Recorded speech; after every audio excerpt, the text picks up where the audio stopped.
Assalamualaikum warahmatullahi wabarakatuh. Nama saya Putri Triana Sintarahla dari Prodi Pendidikan Bahasa Inggris.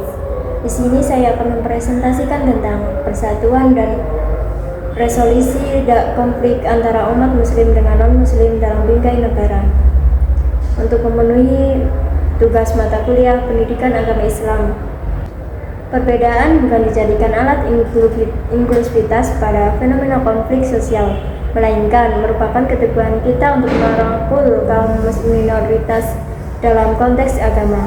Lebih lanjut, agama sebagai proses peradaban modern bukan ruang eksklusif bagi setiap pemeluknya. Nilai-nilai agama harus memberikan dampak positif terhadap ruang keterbukaan publik. Yang pertama, konsep persatuan, persaudaraan, dan kemanusiaan.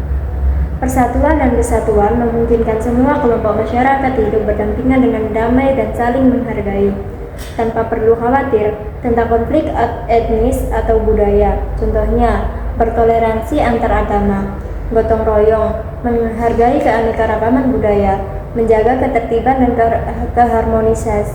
keharmonisan, mengikuti kegiatan sosial bersama. Dalam konteks bangsa, persatuan, persaudaraan, dan kemanusiaan menjadi penting untuk membangun identitas nasional, mengatasi perbedaan, memelihara ketahanan nasional, dan mencapai kemajuan bersama. Yang kedua, hukum syar'i mengenai kemuliaan jiwa, kehormatan, dan harta milik manusia. Maqasid syariah adalah ketaatan dalam menjalankan prinsip-prinsip syariah yang tujuannya demi terwujudnya kemaslahatan umat. Penerapan maqasid syariah melibatkan sejumlah kegiatan manusia yang berkaitan dengan menjaga agama, menjaga jiwa, menjaga akal, menjaga harta, dan menjaga keturunan. Berikut adalah 5 pembagian maqasid syariah daruriyat. Yang pertama, memelihara agama syariah. Syariat Islam pada dasarnya diturunkan untuk menjaga eksistensi semua agama, baik agama itu masih berlaku, yaitu agama yang dibawa oleh Nabi Muhammad SAW ataupun agama-agama sebelumnya. Yang kedua, memelihara nyawa.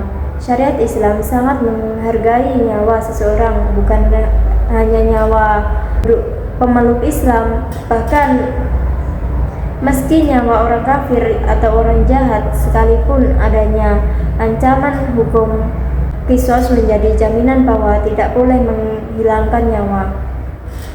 Yang ketiga, memelihara akal. Syariat Islam sangat menghargai akal manusia, sehingga diharamkan manusia minum khamar biar tidak mabuk lantaran menjaga akal tetap waras. Yang keempat, memelihara nasab. Syariat Islam menjaga urusan nasab lewat diharamkannya perzinahan, di mana pelakunya diancam dengan hukuman cambuk dan raja memelihara.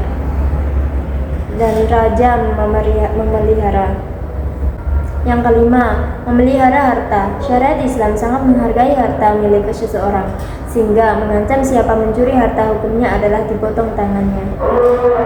Yang ketiga, menyikapi perbedaan agama dalam bingkai negara.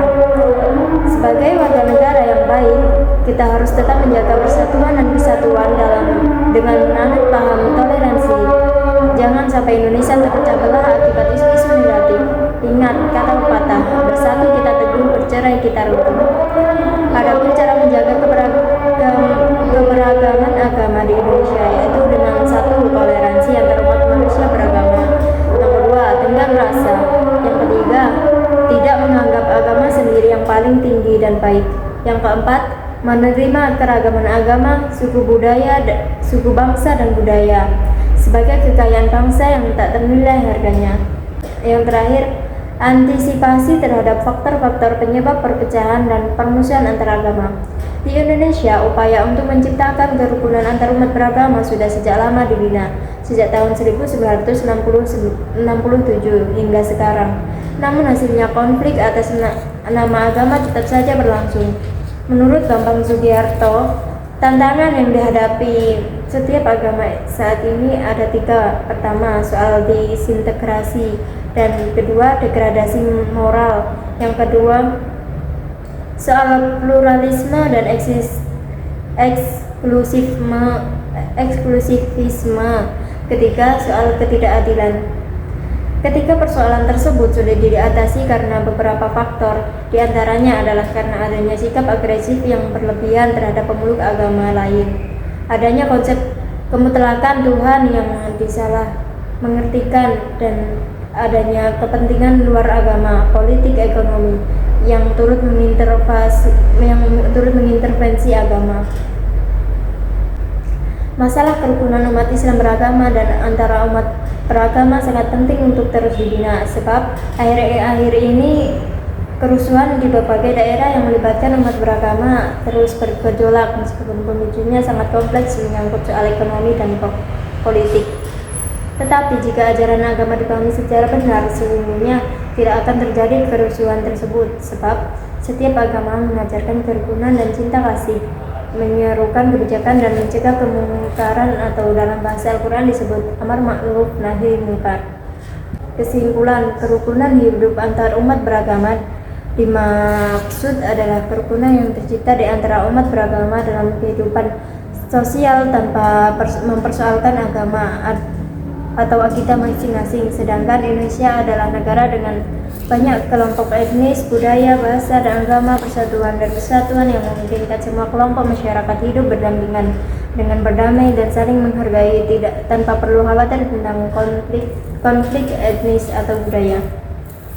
Maka dengan menyikapinya, yaitu menjaga toleransi antara umat beragama. Sekian dari saya. Mohon maaf jika ada kesalahan. Wassalamualaikum warahmatullahi wabarakatuh.